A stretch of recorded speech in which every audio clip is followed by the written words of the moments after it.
Many predict that mass media is simply a phase that will diminish from our culture's interest.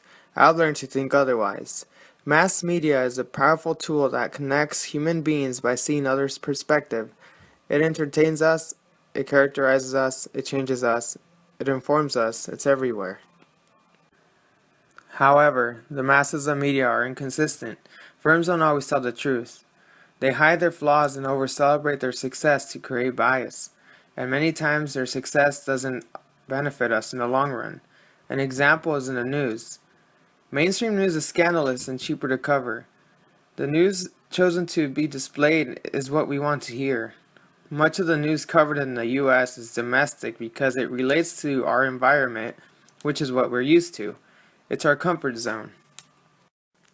But where is the relevant coverage that our world needs in order to be prosperous and informed, to ultimately benefit? Where is the news that goes beyond our comfort zone to actually investigate and become involved? We need to know the stories that will matter even to our future generations.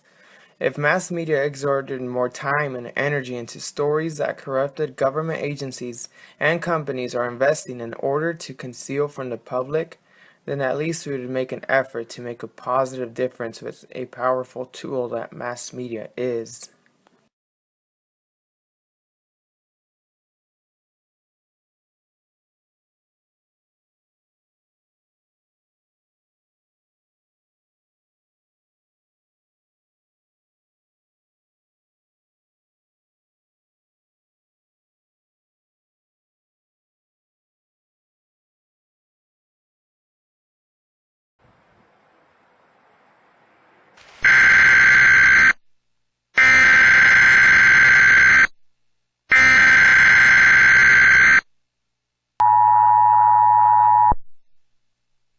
We interrupt this program to activate the emergency alert system for the Washington, D.C. metropolitan operational area because of an Amber child abduction alert. Official Amber alert. This is a child abduction emergency received by the Tennessee Bureau of Investigation. A Middle Tennessee Amber alert is being issued for the Sumner County Sheriff's Office for 1-year-old Gabrielle Goolsby, white female, brown eyes, brown hair, weighing 22 pounds, and 2-year-old Georgia Goolsby, blue eyes, brown hair, 3 feet tall, 50 pounds. The unsolved abduction and murder of Amber Hagerman is the most famous case of its kind in United States history. It was a single tragic event that led to the creation of the Amber Alert system in the National Sex Offender Registry. This is an 11 News special report. We have a breaking story to update you on. A child's body has apparently been found in North Arlington. The body was discovered late last night, and fear is it is the body of 9-year-old Amber Hagerman of Arlington.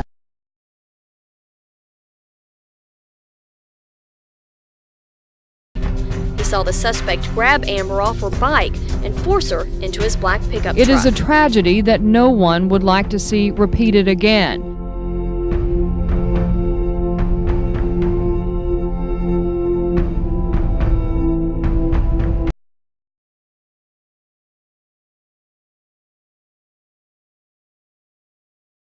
Though children go missing because someone's kidnapped them. Now there's a system to ensure everyone with a cell phone knows who to look for as quickly as possible.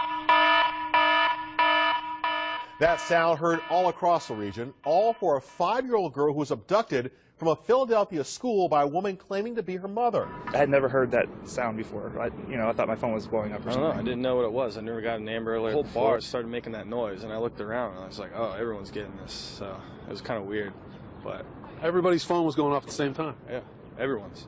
There's like 15 people at the State bar. Police senior investigator Gary Kelly is talking about Amber Alerts sent free to your cell phone. It's made possible through the National Wireless Emergency Alert System. And at that moment, Les Brock couldn't believe his eyes. He knew it was the van police were looking for.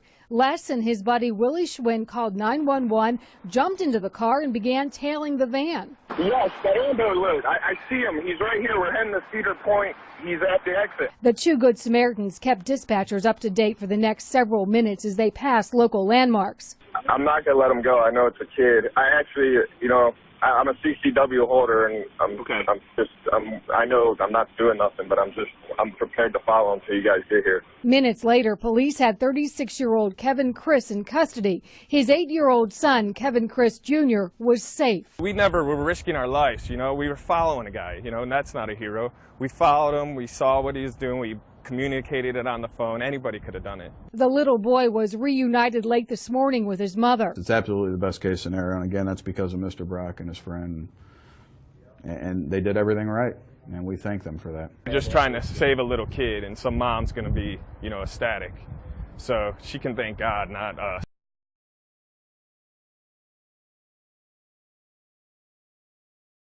We've learned that Facebook is teaming up with several government agencies to help distribute Amber Alerts online. The launch comes on the 15th anniversary of the Amber Alert system. Facebook users who sign up will receive ADDI-issued bulletins in the event of an abduction. A newborn baby who was taken Monday night from a Quebec hospital by a woman dressed as a nurse has been found unharmed.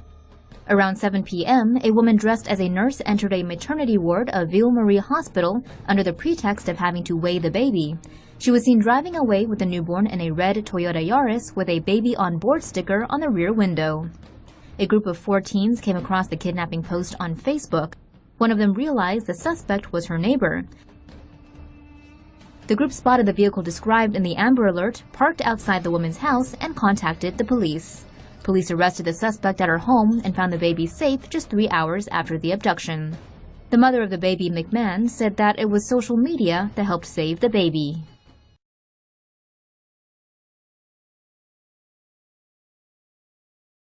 Amber Alert GPS is a powerful yet small electronic GPS device. Having your child wear an Amber Alert GPS device, snap it to a belt, or carry it in a bag or backpack provides you constant assurance of his or her location.